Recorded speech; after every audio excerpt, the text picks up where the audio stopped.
Then hello everyone, स्वागत है आप सभी का आपके अपने YouTube channel study CBL classes में। दोस्तों, आज के इस सेशन में हम बात करेंगे ठोस अवस्था के आंकिक प्रश्न के बारे में। ठोस अवस्था जो चैप्टर है क्लास 12th का पहला लेसन केमिस्ट्री का, उसके जो आंकिक प्रश्न हैं वो बच्चों को बहुत परेशान करते हैं। तो कुछ ऐसे 4-5 क्वेश्चन हम लेकर आए हैं जो बोर्ड परीक्षा में कई बार पूछे गए हैं और इन्हीं प्रश्नों पर आज हम डिस्कस करेंगे, इन्हीं प्रश्नों को आज हम पढ़ेंगे। तो आपके सामने स्क्रीन पर एक प्रश्न दिखाई दे रहा होगा, इसको भी हम सॉल्व करेंगे। इसके साथ हम और भी महत्वपूर्ण प्रश्न जो कि यूपी बोर्ड परीक्षाओं में लगभग कई साल पूछे गए हैं उन प्रश्नों को हमने उठाया है और सभी को हम जो है यहाँ पे सॉल्व करते चलेंगे और आपको समझाते चलेंगे। बस ध्यान से पूरी वीडियो को देखिएगा, इसमें से कोई भी सवाल ऐसा नहीं बचेगा जो आपको नहीं आएगा। दूसरी चीज़, यदि आपने हमारे चैनल को अभी तक सब्सक्राइब नहीं किया है तो सब्सक्राइब कर लीजिए, वीडियो को लाइक करिए और वीडियो को ज़्यादा से ज़्यादा अपने दोस्तों तक ज़रूर शेयर करिए। चलिए आइए इन प्रश्नों को हल करना शुरू करते हैं। ठोस अवस्था चैप्टर है क्लास 12th के केमिस्ट्री का पहला लेसन है, उसका ये आंकिक प्रश्न है और वो भी वे आंकिक प्रश्न है जो बोर्ड परीक्षा में पूछे गए हैं। ठीक है, तो चलिए शुरू करते हैं। कह रहा कि पहला क्वेश्चन हमारा कह रहा कि एक यौगिक दो तत्वों एक्स और वाई से निर्मित है। वाई तत्व के परमाणु ऋणायन से CCP बनता है और एक्स अक्ष के धनायन से अष्टफलकीय रिक्ति में भरे जाते हैं। ठीक है, तो जो CCP संरचना होती है आप उसे वो भी अष्टफलकीय ही होती है। तो करा कि पहली बात तो करा कि वाई तत्व के परमाणु ऋणायन, तो मैं वाई के ऊपर क्या लगा देता हूँ, ऋणायन लगा देता हूँ। ठीक है, ऋणायन से कौन सी संरचना बनती है, CCP बन जाती है। CCP देखिए बनता है, तो CCP बनता है। तो मैंने मान लिया कि माना जो वाई के परमाणुओं की संख्या, क्योंकि अष्टफलकीय है ना, तो उसमें परमाणुओं की संख्या हमेशा कितनी होती है, परमाणुओं की संख्या बराबर होती है स्मॉल n। जब भी अष्टफलकीय संरचना है तो परमाणुओं की संख्या कितना है, हमने मान लिया कितनी होती है, CCP के माना वाई के परमाणुओं की संख्या स्मॉल n। ठीक है, और करा कि यक्ष तत्व के परमाणु धनायन है, तो यक्ष तत्व के परमाणु कैसे हैं, धनायन है और धनायन के साथ साथ अष्टफलकीय रिक्तियों में भर जाता है और ये भी अष्टफलकीय है। तो इसका मतलब ये अष्टफलकीय रिक्तियों में भरे जाएंगे, अष्टफलकीय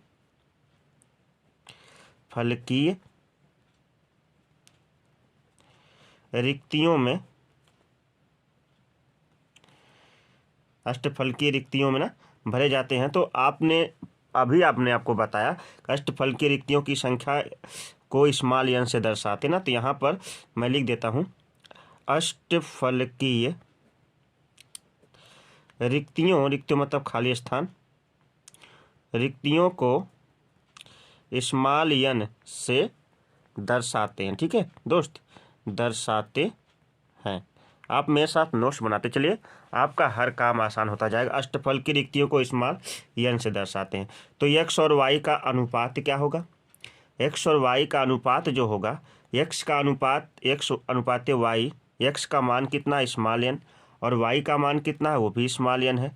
तो स्मॉल n से स्मॉल n क्या हो गया, कैंसिल हो गया। तो x अनुपात जो y हमको मिला वो 1:1 मिल गया। ठीक है, अब यहाँ से 1:, सॉरी ये y नहीं, 1 सेकेंड, 1:1 मिला। x और y का जो अनुपात हमें कितना मिल गया, 1:1। ठीक है, ये x और y का अनुपात, ये हमारा मिस्टेक हो गया, यहाँ पर ये बराबर मान लो। ठीक है, इक्वल मान लो, कितना हो गया 1:1। अब यहाँ से हम क्या करेंगे, यहाँ से बना लेंगे अणुसूत्र। तो हो जाएगा अणुसूत्र बराबर x1 और क्या हो जाएगा y1। ठीक है, तो या आप इसको या इस तरह से भी लिख सकते हो इसका आंसर, या इसका जो क्या पूछा है यौगिक का सूत्र जो होगा x और y होगा। तो ये पहले क्वेश्चन का क्या हो गया, आंसर हो गया। पहला क्वेश्चन का सॉल्व ये है। उम्मीद करता हूँ कि पहला क्वेश्चन आपको बहुत बेहतर तरीके से समझ में आया होगा। चलिए अब हम आपको लेकर चलते हैं सेकंड क्वेश्चन की तरफ, जो कि कई बार जो है बोर्ड परीक्षा में आया हुआ है। तो सेकंड क्वेश्चन की तरफ हम बढ़ने से पहले जो है बस आपसे वही कहना चाहते हैं कि आप चैनल को सब्सक्राइब कर लीजिए, वीडियो को लाइक करिए और ज़्यादा से ज़्यादा जो है अपने दोस्तों तक शेयर किया करिए। ठीक है, चलिए आगे दूसरे क्वेश्चन की तरफ। क्वेश्चन नंबर 2 कहता है कि तत्व बी के परमाणुओं से HCP जालक बनता है, हेक्सागोनल है ना, पैक्ड जालक बनता है। और तत्व ए के परमाणु 2/3 चतुष्फलकीय रिक्तियों को भरते हैं। ए तथा बी से बनने वाले यौगिक का सूत्र, सेम टाइप का क्वेश्चन लेकिन थोड़ा सा अलग है। तो यहाँ पे कुछ जो जो चीज़ें आपको दिया रहता ना, पहले उसको नोट कर लिया करिए। तो कह रहा कि तत्व बी जो है, बी हमारा ये कैसा है, HCP जालक है। कैसा है, HCP जालक बनाता है। तो इसके अगर HCP जालक ना, तो ये भी अष्टफलकी होता है। तो इसके परमाणु ना का जो मान है, माना कितना है, वो माना है वो स्मॉल n है। ठीक है, हमने मान लिया इसके परमाणु का जो मान है वो माना स्मॉल है, क्योंकि ये अष्टफलकी संरचना होती है। और जो ए कह रहा, ए के परमाणु 2/3 चतुष्फलकीय रिक्तियों को भरते हैं ना। तो ए जो है वो ए के परमाणु 2/3 चतुष्फलकीय रिक्तियों की संख्या, यानी ए के परमाणुओं के चतुष्फलकीय रिक्तियों की संख्या कितनी है। तो यहाँ पे लिखूंगा चतुष्फलकीय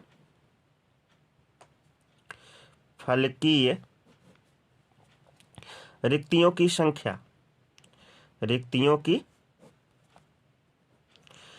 ध्यान देना, अष्टफलकीय रिक्तियों की संख्या को स्मॉल n से दर्शाते हैं, जबकि चतुष्फलकीय रिक्तियों की संख्या को हम किससे दर्शाते हैं, 2n से दर्शाते हैं ना।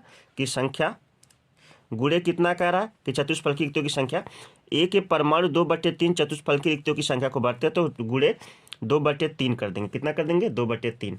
तो चतुष्फलकीय रिक्तियों की संख्या में गोलों की संख्या दुगनी होती है। तो इसका मतलब इसका मान जो है 2n हो जाता है। कितना हो जाता है, चतुष्फलकीय रिक्तियों की संख्या में गोलों की संख्या कितनी होती है, दुगनी, जबकि अष्टफलकीय में एक ही होती है। तो ये 2n एंड मल्टीप्लाई हो जाएगा 2 कितना हो जाएगा, चतुष्फलकीय रिक्तियों की संख्या को 2n से दर्शाया गया। अष्टफलकीय होता तो केवल n दर्शाते। ठीक है, इस बात को याद रखिएगा, अष्टफलकीय को केवल n से दर्शाते, चतुष्फलकीय है तो 2n लिख दिया, है ना। इतना समझ में आया। अब यहाँ से क्या करेंगे, इसका कर लेंगे गुणा। जब गुणा करेंगे 2 2 जा 4, तो ये हो जाएगा 4/3 और यहाँ पे लग जाएगा n। ठीक है, इतनी बात समझ में आई। इतनी बात तो आपको समझ में आ गई। ए का मान देखिए, ए और बी का अनुपात लिख देंगे, ए अनुपात बी। तो जरा ध्यान दीजिएगा, ए का मान कितना आया था, ए का मान देखिए यहाँ पे आया है, कितना आया है, 4/3 आया है और n आया है। ठीक है, और बी का मान कितना आया है, बी का मान देखिए स्मॉल n आया यहाँ पे। तो बी का मान अनुपात स्मॉल n हो गया। स्मॉल n से यहाँ पर स्मॉल n जो है कैंसिल हो जाएगा, और ए अनुपात बी का जो मान है हम कुछ इस तरफ लिख देंगे, 4/4 कितना लिख देंगे, 3। अतः अब क्या करेंगे, अब लिख देंगे, इसलिए अणुसूत्र, जो अणुसूत्र हमें निकालने का है, अणुसूत्र बराबर हो जाएगा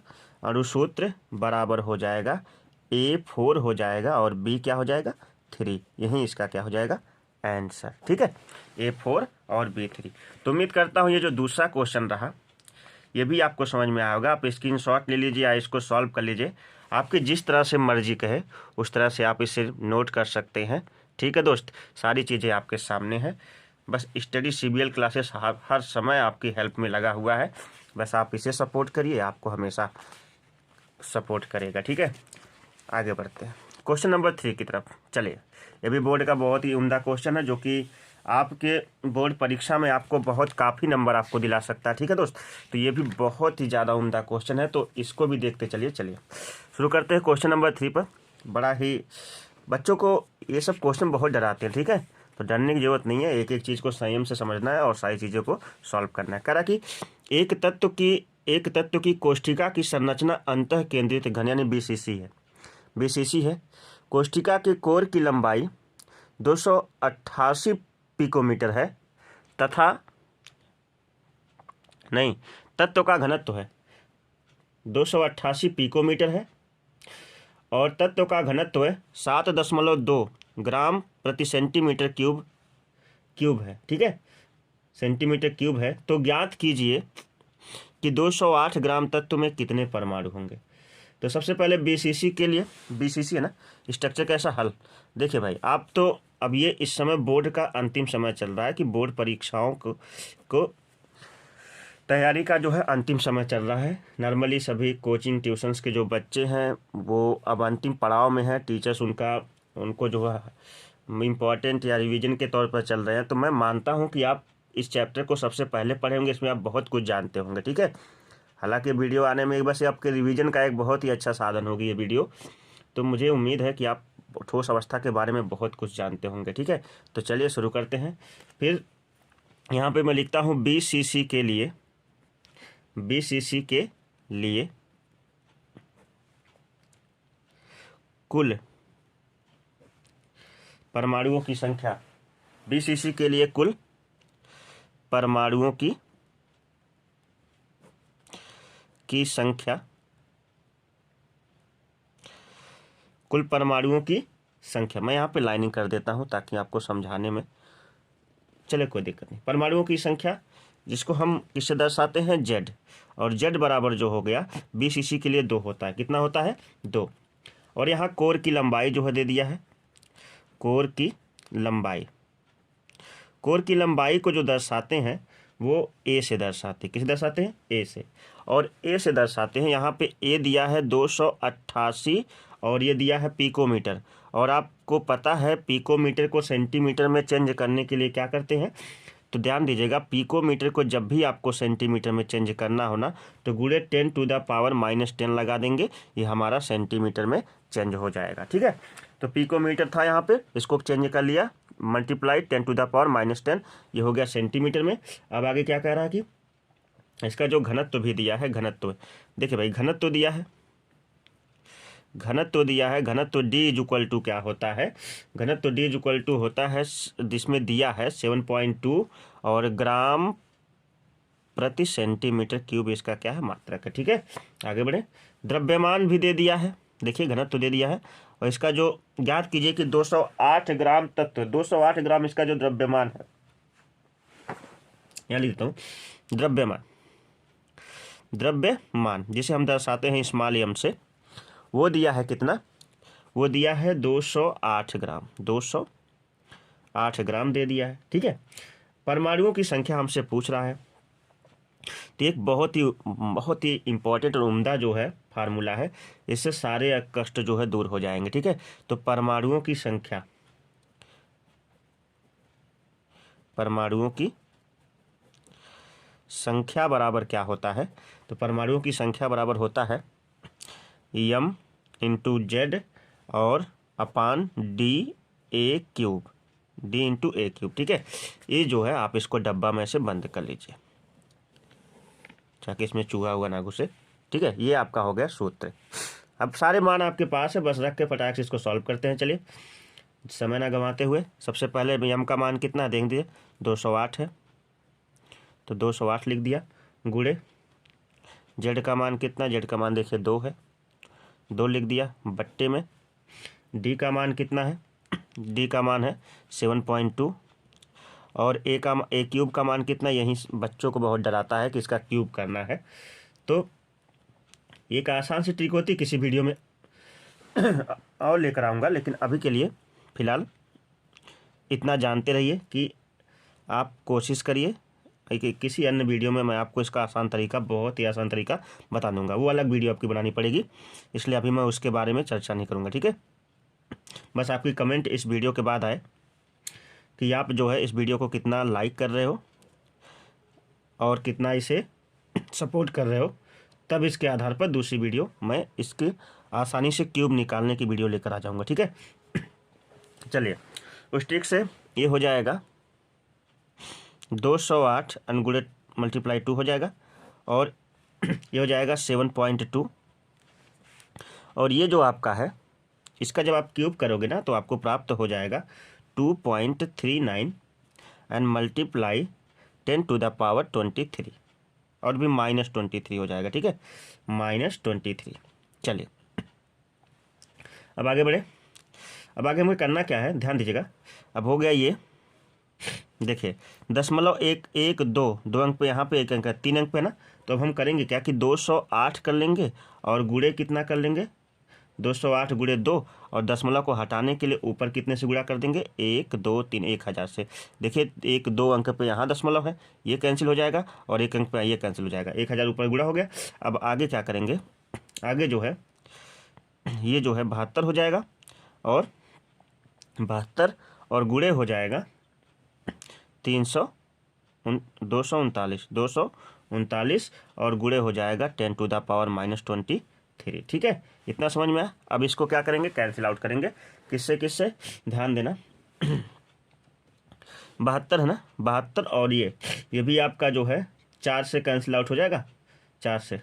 पहले तो 2 से काट देते हैं, तो 2 से काटोगे तो 4 25 20, हाँ 4 से काट दो, इसका 52 हो जाएगा, और ये हो जाएगा 36 हो जाएगा। फिर इसको जो है आप कैंसिल आउट कर लेना, तो आपको कैंसिल आउट करने पर जो कुल मिलेगा वो मिलेगा 52,000। ठीक है, और बट्टे में आपका आ जाएगा 2151। इसको आप सॉल्व करिएगा और मल्टीप्लाई अभी 10⁻, जो है 23 आपका वैसे ही ऊपर चला गया। ठीक है, ये ऊपर जाके प्लस में हो गया। अब जब आप इसे सॉल्व करोगे ना, तो इसका आंसर आपको मैं आंसर लिख देता हूँ, 24.16 मल्टीप्लाई 10⁻23 हो जाएगा परमाणु। मेरे हिसाब से आज के बच्चे बहुत ही ज़्यादा होशियार हैं, तो उम्मीद करता हूं कि वो बच्चे जो है इस टाइप के इक्वेशन को ज़रूर सॉल्व कर लेंगे। यहाँ पे थोड़ी सी आपको मेहनत करनी है, मैं कर देता मगर अभी वीडियो काफ़ी लंबी हो जाएगी, और काफ़ी लंबी वीडियो बोरिंग होती है। ठीक है, चलिए, उम्मीद करता हूँ कि ये वाला जो है क्वेश्चन आपको बहुत अच्छा समझ में आएगा। मैं जब इस पर करके दिखा लेता हूँ कि ये एक तत्व का कि एक कोष्ठिका की संरचना अंतः केंद्रित बीसीसी है। कोष्ठिका के कोर की लंबाई 288 पिकोमीटर है तथा तत्व का घनत्व 7.2 ग्राम प्रति सेंटीमीटर क्यूब है। तो ज्ञात कीजिए कि 208 ग्राम तत्व के कितने परमाणु होंगे। तो देखिए बीसीसी के लिए परमाणु की संख्या बराबर 2 होती है, कोर की लंबाई 288 पिकोमीटर है, और इसे सेंटीमीटर में चेंज करने के लिए क्या किया गया, मल्टीप्लाई 10⁻⁻10 कर लिया गया, और फिर 7.2 ग्राम प्रति सेंटीमीटर क्यूब इसका घनत्व हो गया, और इसका द्रव्यमान m बराबर 208 ग्राम दे दिया है। परमाणु की संख्या m × z, ये फार्मूला होता है, फार्मूला है, ये क्या है,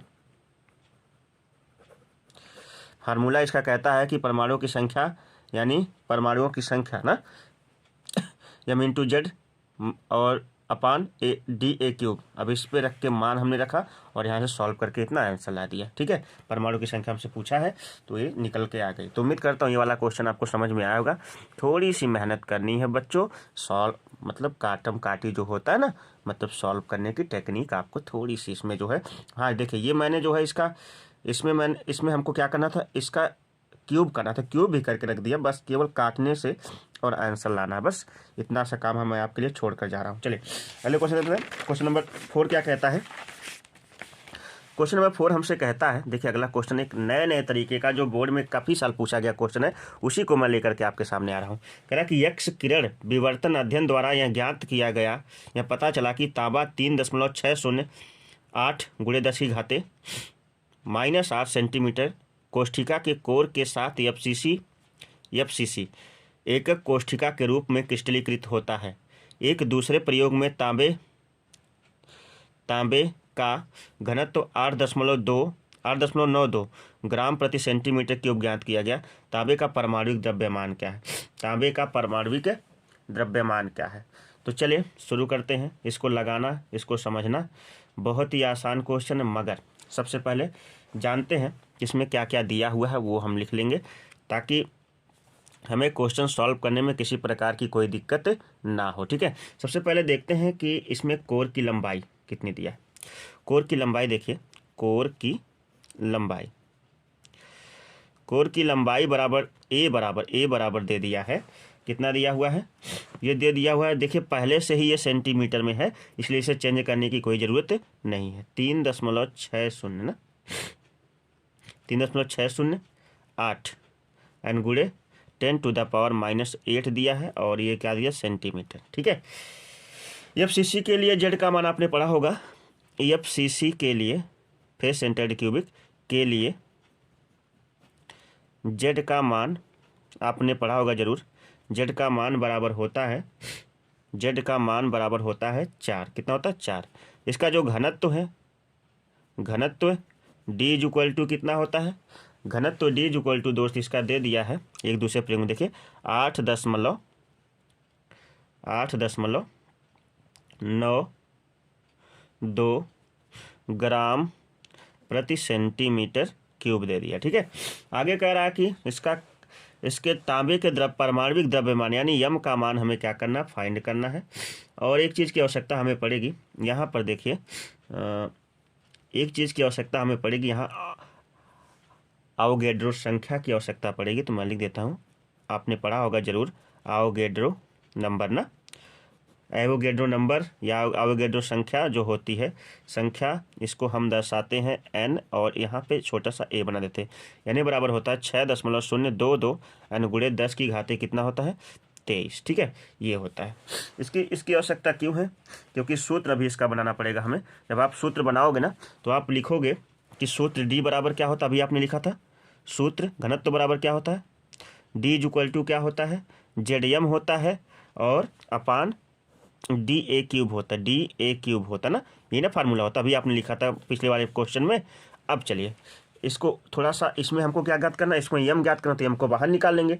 तो यम बराबर क्या हो जाएगा फार्मूला, यम इज इक्वल टू हो जाएगा डी ए क्यूब और ये हो जाएगा हमारा, सॉरी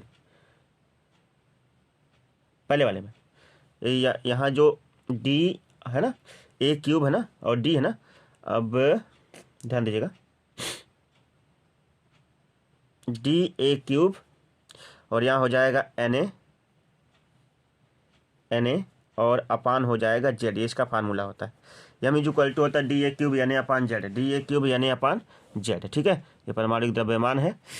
जहाँ जो यम का मान था, यम बराबर होगा, ये यम बराबर हो जाएगा डी ए क्यूब यानी अपान जेड। इस फार्मूले को याद रखिएगा कि यम का मान निकालना है तो डी ए क्यूब यानी अपान जेड आप लगा के निकाल लेंगे। ठीक है, अब चलिए हमको तो फार्मूला मिल गया, M is equal to D A cube यानी अपान क्या मिल गया, जेड मिल गया। तो अब इस पे जो है हमें मान रख देना है, बस ये फार्मूला याद कर लीजिएगा, रट्टा मान लीजिएगा बस।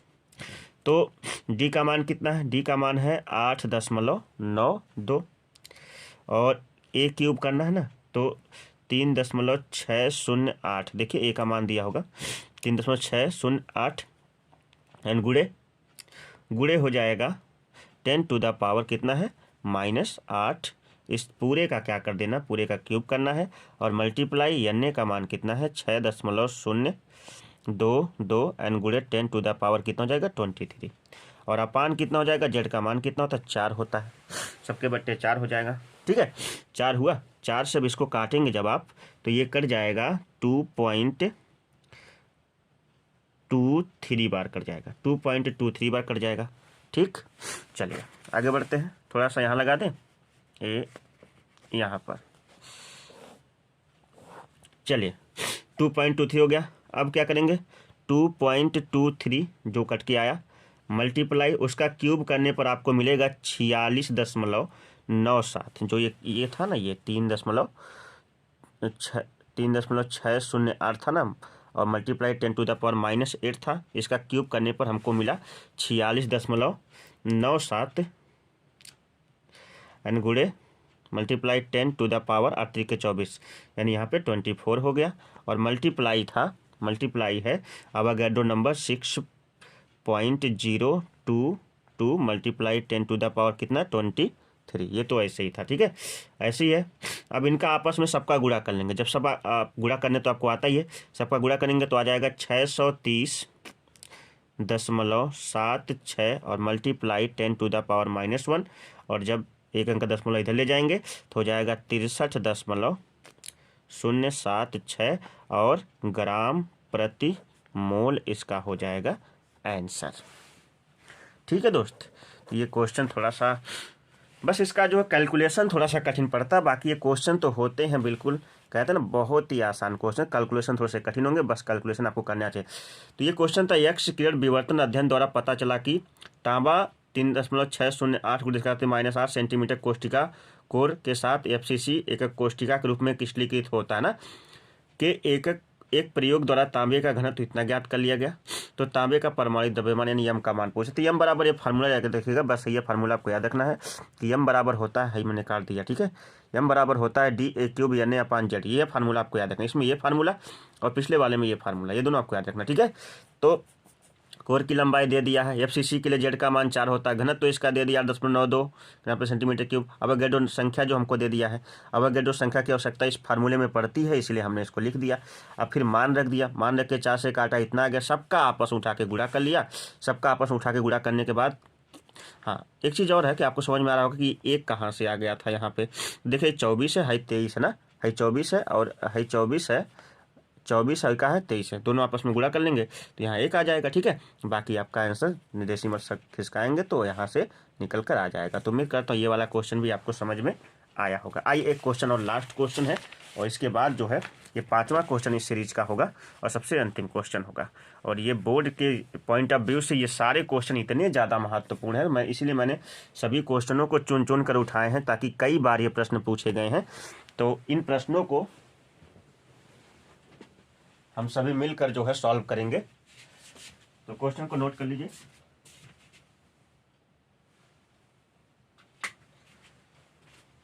क्वेश्चन को नोट कर लीजिए, फिर हम उसको आगे बढ़ते हैं, ठीक है दोस्त।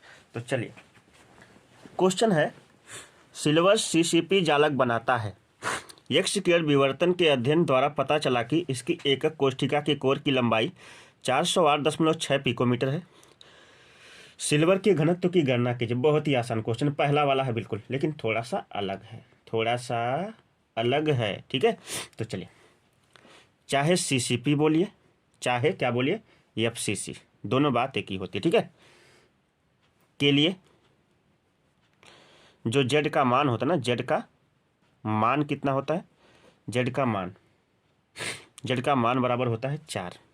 अच्छा, एक बात जो आपसे पूछनी थी, पहला जो क्वेश्चन हमने सॉल्व किया था उसमें हमको क्या निकालना था। पहले वाले में हमने कहा था परमाणुओं की संख्या ना, पहले वाले में परमाणुओं की संख्या, इसमें और इसमें घनत्व, इससे पहले वाले में द्रव्यमान। 3 टाइप के क्वेश्चन आपको बता चुके हैं हम, 3 टाइप के क्वेश्चन हम आपको स्पेशली बता चुके हैं, ठीक है। चाहे FCC हो, चाहे BCC हो, सॉरी CCP, BCC के 2 होता है और CCP के लिए या FCC के लिए कितना होता है, मान 4 होता है। कोर की लंबाई दिया है, कोर की लंबाई दे दिया है, कितनी दिया है 400, देखिए 408.6। पिकोमीटर दिया है, पिकोमीटर को सेंटीमीटर में चेंज कर लेंगे, क्या करेंगे 408.6 और गुणे कर देंगे 10 टू द पावर, कितना कर देंगे 10 टू द पावर -10, और ये चेंज हो गया किसमें, सेंटीमीटर। अब ये मैंने बताया कि पिकोमीटर को सेंटीमीटर में चेंज करने के लिए करेंगे। क्या कह रहा है कि घनत्व की गणना करिए, यानी घनत्व D बराबर ज्ञात करना। घनत्व D बराबर हमें क्या करना है, इसमें D = ज्ञात करना, पता नहीं है कितना है, ठीक है। तो चलिए, और कह रहा कि परमाणुविक द्रव्यमान दिया हुआ है, इसका परमाणुविक द्रव्यमान सवाल में दे दिया है। तो परमाणुविक द्रव्यमान यानी m का मान, परमाणुविक द्रव्यमान ना, द्रव्यमान यानी m = कितना दिया हुआ है, तो m = दे दिया है इन्होंने 107.9, और फिर Na का मान दे दिया है, Na का मान तो आपको फिक्स होता है, क्या होता है वो, अवोगाड्रो संख्या, ठीक है। अवोगाड्रो संख्या जो होती है उसका मान फिक्स होता है, Na का वो कितना होता है 6.022 एन गुणे 10 टू द पावर 23, ठीक है। ये होता है अवोगाड्रो नंबर। तो घनत्व D बराबर फार्मूला क्या होता है, घनत्व अभी मैंने पिछले क्वेश्चन बताया था, घनत्व D = होता है ZM अपान A³ होता है, और यहाँ क्या हो जाता है Na, ठीक है। यही जो है घनत्व D बराबर फार्मूला है, इसको डब्बा में बंद कर लीजिए, और ये फार्मूला है और ये इंपॉर्टेंट है। सारे फार्मूले आप ठोस अवस्था से जो है याद कर जाइए, ठीक है, तब हमको जो है सवाल लगाने में मज़ा आएगा। चलिए आगे बढ़ते हैं। तो समझ में आया इतनी चीज़ें आपके पास। चलिए, अब उसके बाद क्या कह रहा है कि इस पर हम मान रख देते हैं। तो D बराबर क्या हो जाएगा, D = मान रखते चलिए, Z का मान कितना है, Z का मान वही है 4 है, गुणे M का मान कितना है, M का मान दे दिया है यहाँ पर 107 408.9 और बट्टे में ए क्यूब है, यानी 408 दशमलव कितना है, ध्यान दीजिए 408.6 है ना, तो 408.6 है और गुणे कितना है 10 टू द पावर, चेंज किया था तो -10 था ना, 10 टू द पावर -10 था। इसका क्या पूरे का क्या कर लेना है, 10 टू द पावर -10 पूरे का कर देना है क्यूब और फिर मल्टीप्लाई अन्य का मान 6.022 एंड गुणे 10 टू द पावर कितना हो जाएगा 23। इतनी बात समझ में आई आपको, चलिए वेरी गुड। अब क्या करेंगे, अब करना ये है कि ये हो जाएगा 4 गुणे 10.9 है ना, 10.9 सॉरी 10.9 है, नहीं 107.9 है, सॉरी ये गलत जगह, 107.9 है, ठीक है। और बट्टे में कितना है, बट्टे में है इसका आप जो है क्या कर लेंगे क्यूब कर लेंगे, तो ये हो जाएगा, जब इसका क्यूब करेंगे ना तो ये कुल मिला के आ जाएगा, कितना आ जाएगा 600, 10 तियाँ 30 हो जाएगा, 30 कितना हो जाएगा 10 तियाँ 30, ठीक है। और ये हो जाएगा 10 टू द पावर 23 है, तो ये हो जाएगा 6.8 एन गुणे 10 टू द पावर 7 हो जाएगा, मल्टीप्लाई 10 टू द पावर -30 हो जाएगा, इसका गुणा कर देगा तो ये कितना हो जाएगा 30 हो जाएगा, 30 हो जाएगा। और फिर ये जो है आपका मल्टीप्लाई हो जाएगा 6.022 and multiply 10 to the power कितना हो जाएगा 23, ठीक है। ये हो गया। अब क्या करेंगे, अब करेंगे देखिए -30 है 23 और 7 मिलके कितना हो जाएगा 30 हो जाएगा, ये और ये आपस में क्या हो जाएंगे कैंसिल, आपकी टेंशन खत्म, ठीक है। ये कहाँ से आया, तो जब आप इसको जब क्यूब करेंगे ना तो एक बड़ा सामान आपको मिलेगा, बड़ा सामान का तो दशमलव हटाते जाएंगे 10 टू द पावर आपको 7 मिल जाएगा, ठीक है। इस बात को याद रखिएगा, इसको सॉल्व करके देख लीजिएगा। आगे क्या करना है, आगे हम यहाँ पे सॉल्व करते हैं, ध्यान दीजिएगा। अब क्या करना है 4 गुणे है और कितना है 107 दशमलव कितना 9 है और बटे में कितना है 6.8 और यहाँ पे 6.8, यहाँ पे 2 भी है, यहाँ पे कितना है, यहाँ पे देखिए 2 भी है, यहाँ पे 2 भी आपका आएगा, ठीक है। तो ये हो गया 8.2 और गुणे 6.022 है ना।